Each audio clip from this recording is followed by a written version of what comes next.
Okay, guys, let's talk about the Philadelphia 76ers. This is pretty much, in my opinion, the last chance that they have to really make an impression and really go far in the playoffs before you have to consider blowing it up or like trading one of your stars in Joel Embiid and Ben Simmons. The year with Jimmy Butler was pretty much the only year where all of us as NBA fans were pretty satisfied with where they ended up because it was a buzzer beater by Kawhi, bounced a whole bunch of times, so it really could have went either way, and they were really competitive in that series. But other than that, the main problem with them is their roster construction with two players like Joel Embiid and especially Ben Simmons, both players who Joel Embiid is okay shooter for a center, but he prefers the post, and Ben Simmons is just a non-shooter. I'm not saying that he hasn't learned to shoot. I'm pretty sure he has a decent shooting ability now.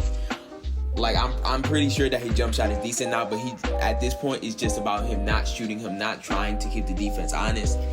And with the team like that, especially with Ben Simmons not shooting threes, you have to surround them with shooters. And in the past, they did not do that. They got guys like Al Horford, who is a decent floor spacer, but for the center spot, he didn't fit at the power forward next to Joel Embiid. They signed Tobias Harris to a max contract while letting guys like JJ Redick, who was very important, and Jimmy Butler, who was very important as well, letting those guys go. And the questionable roster moves that they've done over these seasons, while after doing the trust the process tanking thing and coming out with second round exits constantly, or first round exits in the case of last year, it just hasn't been a good look for the 76ers. A lot of this blame does go on Elton Brand because, like I said, the roster moves were pretty bad and Elton Brand is mostly responsible for that. But with the addition of Daryl Morey to the front office and him being the main guy making moves, he's made a lot of good moves. He traded Al Horford to the Oklahoma City Thunder. I believe he gave it like a pick or two.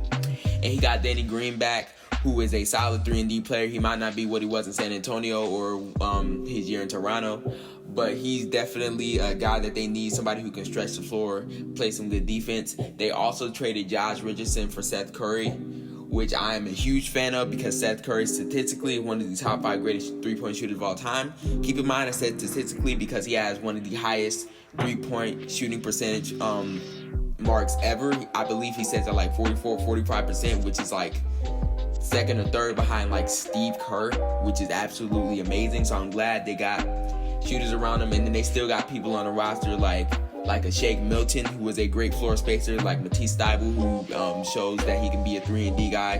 His three-point shot isn't the greatest, but it's also pretty solid to put around Ben Simmons. And I just really hope with these new acquisitions that they can finally make that jump that they were supposed to make, that Ben Simmons can improve on his game, because Ben Simmons has honestly become underrated because of his non-ability to shoot. People just assume that he's trash without watching the games or without analyzing what he actually does. He's a lead at every aspect of basketball except shooting. And similar to Giannis, if he can get a jump shot, at least a decent one, to keep the defense honest, then that will just transform his game to a whole new level. That would catapult him into top 10 player conversations. Joel Embiid is an interesting player because when he's on, he's one of the best defensive players in the NBA, one of the best post players, one of the most impactful players in the NBA. But the main problem with him is injuries, because he's very injury prone, and effort, because he does a lot of time on the offensive end settle for mid-range jumpers, and on the defensive end just swats and stuff, just trying to get blocks.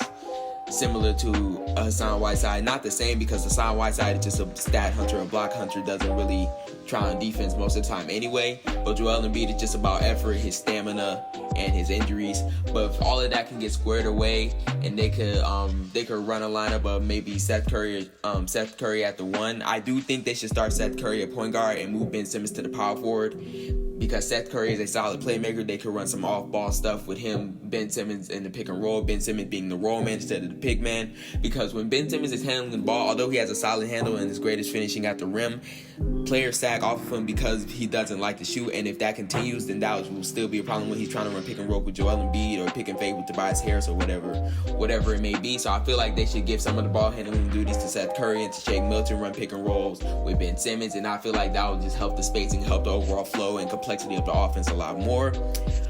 But as far as the 76ers as a whole, I expect them, I pretty much feel like it's Eastern Conference Finals or bust for the team, even though I don't project them to go to the Eastern Conference Finals, because the East is actually pretty stacked this year with the Bucks, the Nets, the Raptors, the Pacers. Like, there's a lot, the Celtics, there's a lot of good teams in the East. So I don't project them to go to the Eastern Conference Final, but I do think that if they don't go to the Eastern Conference Finals this year, then they have to reconsider something, because this is pretty much the best constructed roster as far as fit that they've had in a while, with Joel Embiid and Ben Simmons at the helm. So I think it's finally time for them to show us that they can, or show the world that they can make the Eastern Conference Finals, and they can be competitive and hopefully even make the finals. Hopefully, I don't project them to do that, but that's what they have to do, at least Eastern Conference Finals, or they're going to have to seriously think about trading one of their stars. So that's all I got for you guys. If you enjoyed, please leave a like, comment down below, subscribe, hit the notification bell so you never miss a video. Tell me what you think, tell me what you want me to talk about next. Follow me on all my socials, and I am out.